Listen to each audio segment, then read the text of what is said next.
Mahal, pwede ba ako sumama dyan? Siyempre. Para lahat ng mga mahal ko, katabi ko naman.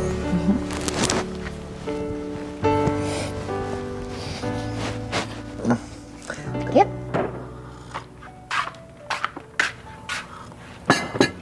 Han, salamat Yan talaga yung tinapay na gusto ko. Masarap yan kung may kasamang keso at saka sardinas. Sige nga. Wow.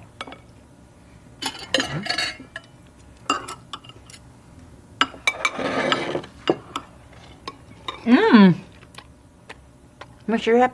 Masarap? Mas masarap yan kung may kasamang sasamahan mo pa nitong ham. Siyempre, nandiyan dyan yung itlog, ang lechugas at kamatis. Simpleng tinapay pero andyan dyan lahat ng nutrients. Napaka-healthy na sandwich, no? Alam mo, mahal. Talagang we complement each other, no? Kung yung kulang sa akin, nasa'yo. Like yung kulang sa pinamili ko, yung palaman, ikaw naman na nagpuno nun, di ba? Naku, Thank you, ha? Siyempre, ganyan ang pamilya, pero teka, Mala. Meron pang tinapay. Sure ka ba? Ganyan ang pamilya, di ba? Nagtutulungan, nagko-compliment sa isa't isa.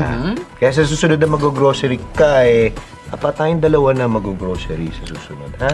Sige. Ako na akong iwan. Oh, ikaw na una, di ba? Hintayin mo kung pag Saglit lang naliligo po, ko. kayo lang dalawa? Paano ko? Wala ka kasi. Umalis ka kanina kasama mo si ano, di ba? Kasama ka.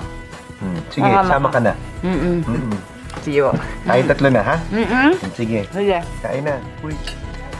Marami tayong pagkakaiba. Pero ang pagkakaiba rin ang nagpupuno sa kakulangan ng kapwa natin. Parang sa pagkain. Para makuha ang tamang nutrisyon, mahalaga na tama ang dami, dalas at pagpipilian.